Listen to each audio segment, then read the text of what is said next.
Emperor Haile Selassie never regarded himself as God, nor did he adhere to Rastafarian. Rastafarians regard Haile Selassie I as God because Marcus Garvey's prophecy, "Look to Africa where a black king shall be crowned, he shall be the Redeemer," was swiftly followed by the ascension of Haile Selassie as Emperor of Ethiopia. Haile Selassie is regarded by Rastafarians as the god of the black race. Rastafarians use biblical names such as Lord of Lords, King of Kings, and Conquering Lion of the tribe of Judah for Haile Selassie. These terms had been used throughout history to describe Ethiopian emperors, but with the crowning of Haile Selassie, they were seen as evidence that supported his divine status. Many Rastafarians trace Haile Selassie's lineage back to King Solomon and the Queen of Sheba. They believe that the Queen of Sheba's visit to King Solomon found in the Book of Kings, 1 Kings 10 verses 1-13, provides further proof of the divinity of Haile Selassie I. Rastafarians believe that King Solomon and the Queen of Sheba had sex during the visit, which led to the conception of a child who was in the same line of descendants as Haile Selassie I. To many Rastafarians, this shows the divine nature of Haile Selassie, as Haile Selassie is therefore related to Solomon's father King David, and therefore to Jesus. When Haile Selassie I was crowned emperor, the King of England, who at that time was regarded by many as the most powerful man in the world because of the size of the British Empire, was unable to attend. However, he sent the Duke of Gloucester to represent him. The Duke of Gloucester bowed to Haile Selassie on meeting him. Many Rastafarians believe that this revealed that the new Ethiopian emperor was more important than the most important man in the world. Jamaica is hell, Ethiopia is heaven. Rastafarians regard Ethiopia as their homeland and believe they will eventually return.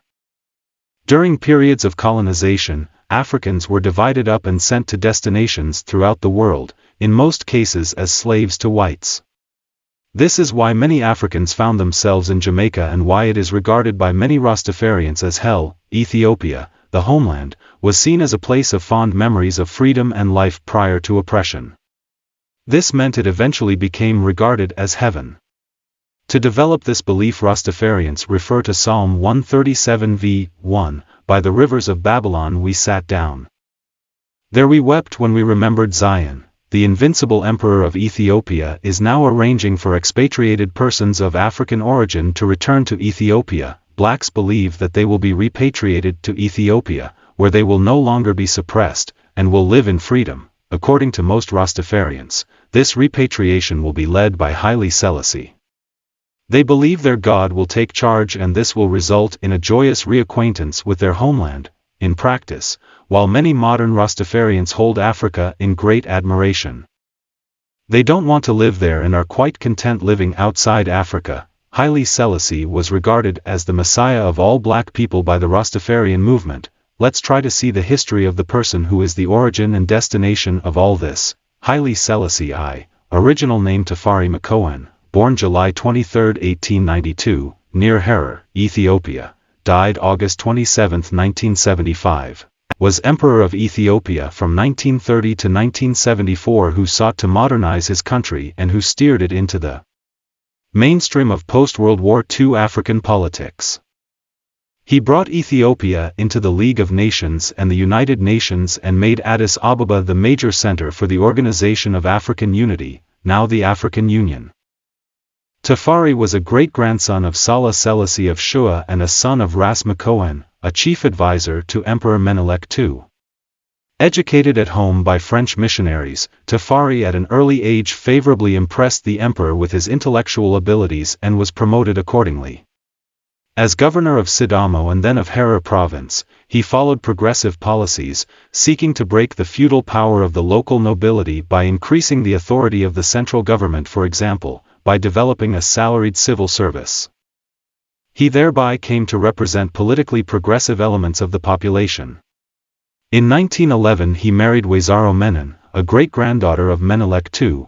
When Menelik II died in 1913, his grandson Lij Yasu succeeded to the throne, but the latter's unreliability and his close association with Islam made him unpopular with the majority Christian population of Ethiopia. Tafari became the rallying point of the Christian resistance, and he deposed Lij Yasu in 1916. Zodatu, Menelik II's daughter. Thereupon became empress in 1917, and Rastafari was named regent and heir apparent to the throne. While Zodatu was conservative in outlook, Rastafari was progressive and became the focus of the aspirations of the modernist younger generation.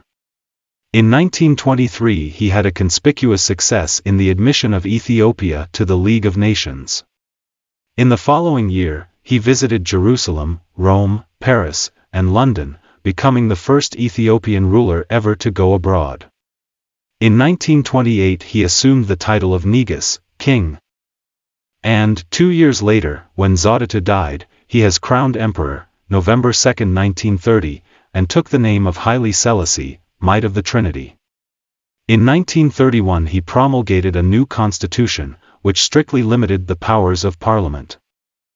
From the late 1920s on, Haile Selassie in effect was the Ethiopian government, and, by establishing provincial schools, strengthening the police forces, and progressively outlawing feudal taxation, he sought to both help his people and increase the authority of the central government. When Italy invaded Ethiopia in 1935, Haile Selassie led the resistance, but in May 1936 he was forced into exile. He appealed for help from the League of Nations in a memorable speech that he delivered to that body in Geneva on June 30. 1936, with the advent of World War II, he secured British assistance in forming an army of Ethiopian exiles in Sudan. British and Ethiopian forces invaded Ethiopia in January 1941 and recaptured Addis Ababa several months later. Although he was reinstated as emperor, Haile Selassie had to recreate the authority he had previously exercised. He again implemented social, economic, and educational reforms in an attempt to modernize the Ethiopian government and society on a slow and gradual basis. The Ethiopian government continued to be largely the expression of Haile Selassie's personal authority. In 1955 he granted a new constitution giving him as much power as the previous one. Overt opposition to his rule surfaced in December 1960, when a dissident wing of the army secured control of Addis Ababa and was dislodged only after a sharp engagement with loyalist elements. Haile Selassie played a very important role in the establishment of the Organization of African Unity in 1963. His rule in Ethiopia continued until 1974, at which time famine, worsening unemployment, and the political stagnation of his government prompted segments of the army to mutiny. They deposed Haile Selassie and established a provisional military government, the Derg, which espoused Marxist ideologies. Haile Selassie was kept under house arrest in his own palace, where he spent the remainder of his life. Official sources at the time attributed his death to natural causes, but evidence later emerged suggesting that he had been strangled on the orders of the military government. This is the story of the king in brief. Let's see what kind of relationship they had with the Jamaicans. Haile Selassie visited Jamaica on Thursday, April 21, 1966. Some 100,000 Rastafari from all over Jamaica descended on Palisadoes Airport in Kingston, having heard that the man whom they considered to be God was coming to visit them. They waited at the airport playing drums and smoking large quantities of marijuana. Today the Rastafari celebrate that Haile Selassie visited Jamaica on April 21, when Haile Selassie's Ethiopian Airlines flight landed at the airport at 1:30 p.m., the crowd surrounded his plane on the tarmac. The day had been overcast and stormy. After about half an hour, the door swung open and the emperor appeared at the top of the mobile steps. A deafening tumult was heard from the crowd, who beat calabash drums, lit firecrackers, waved signs, and sounded abang horns of the Maroons. All protocol was dropped as the crowd pressed past the security forces and onto the red carpet that had been laid out for the reception.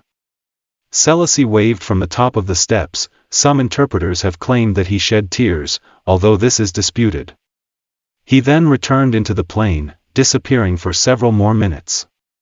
Finally Jamaican authorities were obliged to request Ras Mortimer Plano, a well-known Rasta leader, to climb the steps, enter the plane, and negotiate the emperor's descent. When Plano re-emerged, he announced to the crowd, "The emperor has instructed me to tell you to be calm.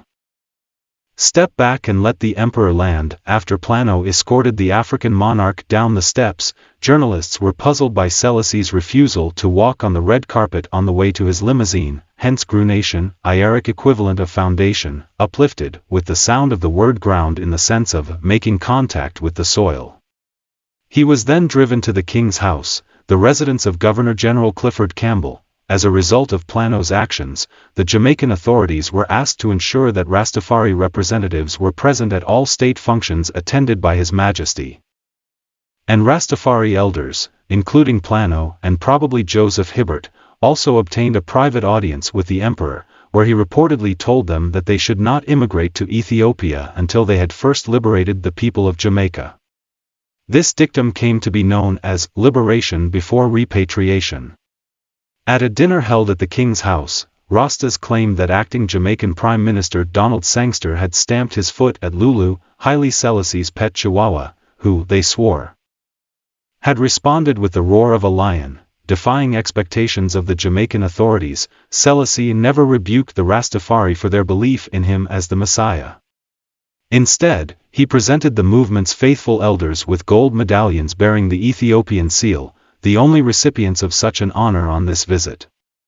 Meanwhile, he presented some of the Jamaican politicians, including Sangster, with miniature coffin-shaped cigarette boxes. Rita Marley, Bob Marley's wife, converted to the Rastafari faith after seeing Haile Selassie in his motorcade en route to the king's house. She claimed, in interviews and in her book No Woman No Cry, that she had seen a stigma on Haile Selassie's hand as he waved to the crowd, and was instantly convinced of his divinity. For years afterward, Plano, who became a spiritual guru of Bob Marley, would give out enlarged photographs of himself with the emperor on the steps of the aeroplane. The great significance of this event in the development of the Rastafari religion is that, having been outcasts in society, its adherents gained a measure of respectability for the first time. With Rasta having become acceptable, reggae music became commercially viable, leading in turn to the further global spread of Rastafarianism. Haile Selassie had already met with several Rasta elders in Addis Ababa, and had allowed Rastafarian and other people of African descent to settle on his personal land in Shashamane. Haile Selassie is thought to have encouraged the Rastafari elders to learn about the Ethiopian Orthodox faith while in Jamaica, and in 1970, he dispatched Archbishop Lake Mandefro to establish a mission in Jamaica. Mandefro was formally invited by Joseph Hibbert, one of the original founders of the Rastafari movement, to teach the Rasta community, and in 1971 Mandefro named Hibbert as a spiritual organizer. During this time, Mandefro pointedly refused calls to demand that the Rastafari renounce their faith in Haile Selassie's divinity, and some 2,000 Rastas accordingly received Orthodox baptisms.